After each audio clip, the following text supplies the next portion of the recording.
Okay guys, technique part one, as I mentioned, start of class, deep half week. Yes, we talked about setting up and pulling deep today. We can run those reps a little bit later if you want to, but I want to kind of get into the meat and potatoes of today.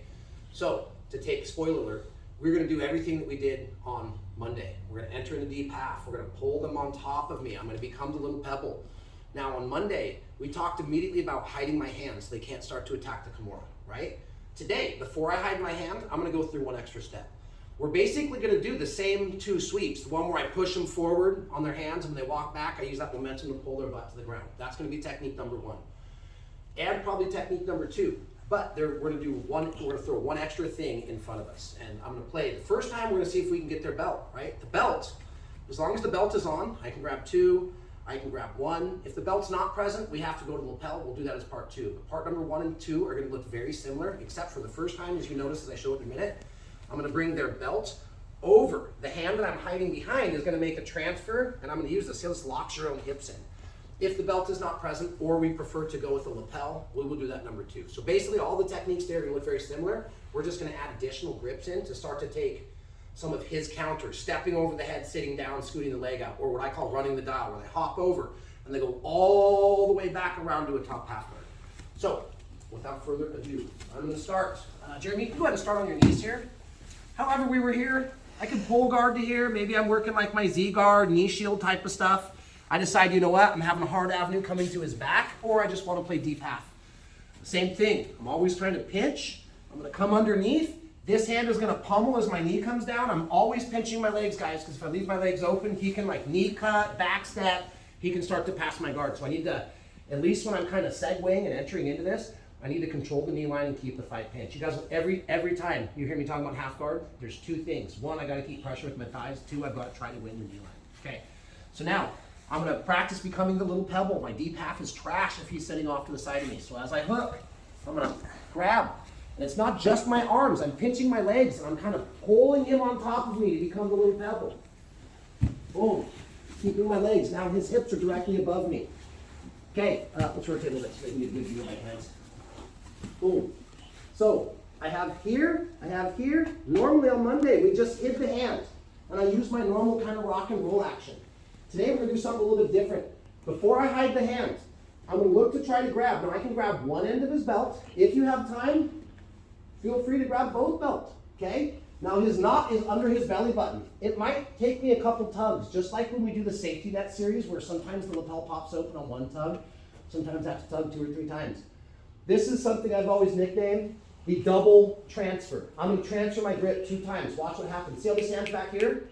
I'm going to come over his thigh. First transfer, 1. Second transfer, I hide my hand, and now I'm going to hand it off. 2. Now I'm pulling. This does 2 things for me. 1, it helps lock his hips in. Number 2, if he tries to pummel my arm out, go ahead and try and get my left arm out, Jeremy. Nope, I got additional grips. Now guys, everything is the same. Yes, I can hug this hip pocket. Yes, I can hug this hip pocket.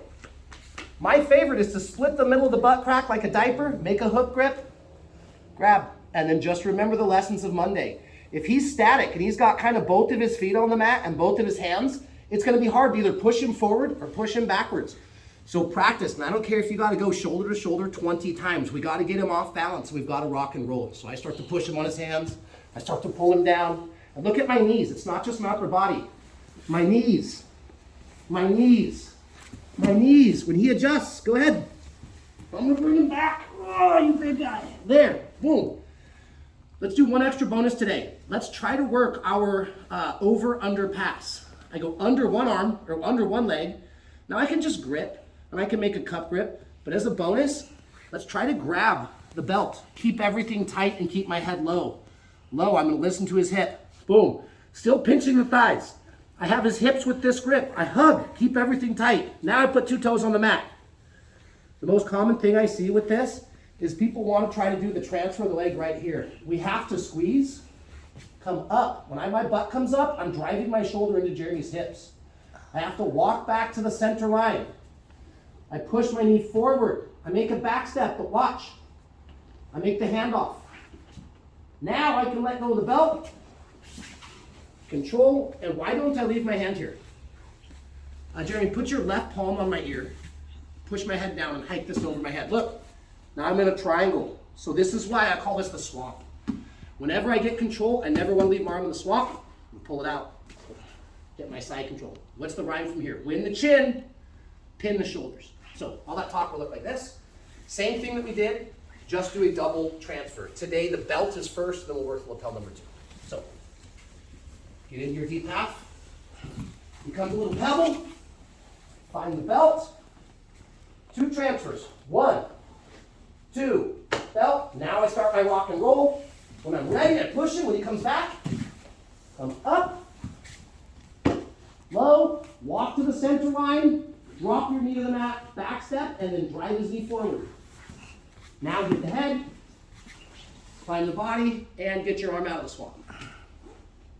Okay, same thing, guys. Have fun with this. Let's go 6 minutes on this. Why? Because each one is going to take longer.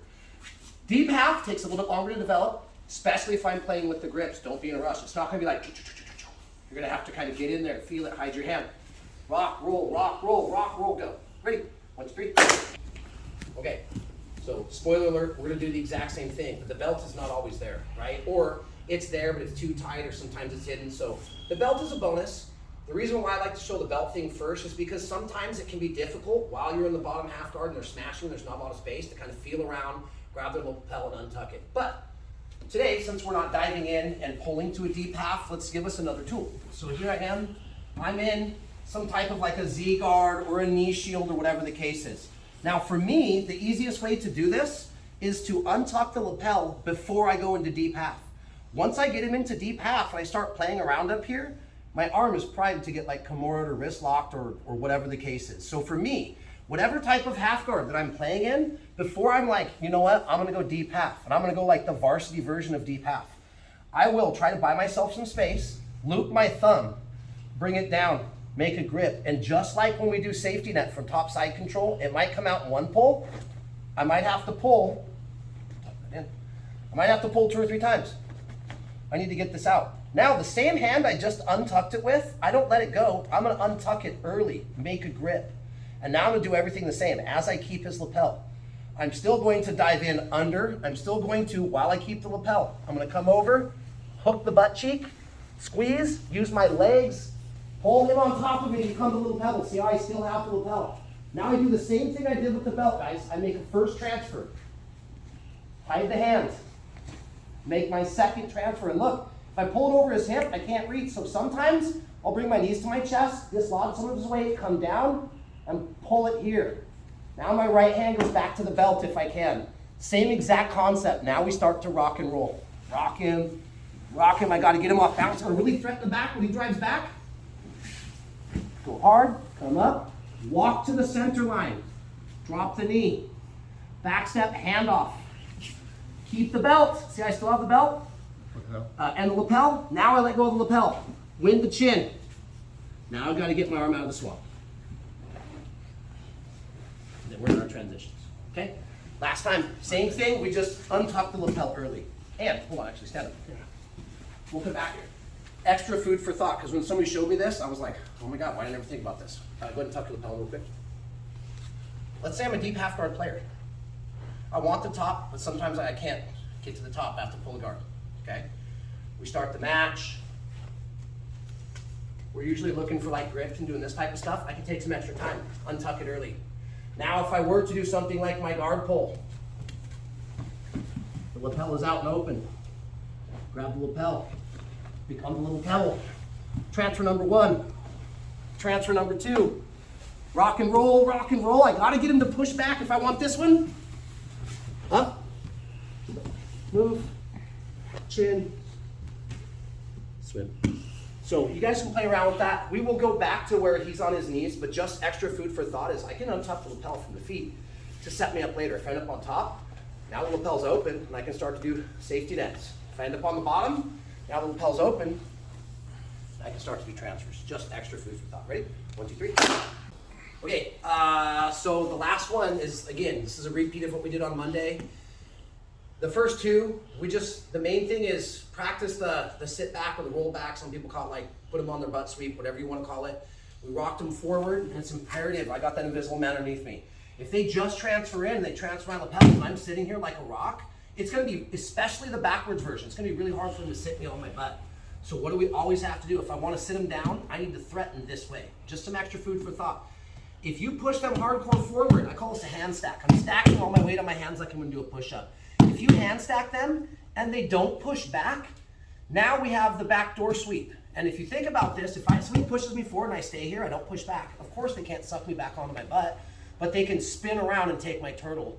Now, it's still gonna be considered 2 points for a sweep. A lot of people with sweep is like, well, I go from the bottom to the top. Well, they stay here, I pop out the back door. When I come up on top, as long as they keep at least one knee on the mat and I control them for 3 seconds, it's one of those weird pieces of jiu-jitsu where they're internal and I'm on top, but I went from the bottom guard to the top position, it will still be considered a sweep. So even though they're turtle and they don't roll over to their back, like what most of our brains think of as a sweep, it's still gonna be 2 points in a tournament. So, last sub part of that is if I push them forward and they don't hand stack, that should kind of cue in our brains immediately go out the back door.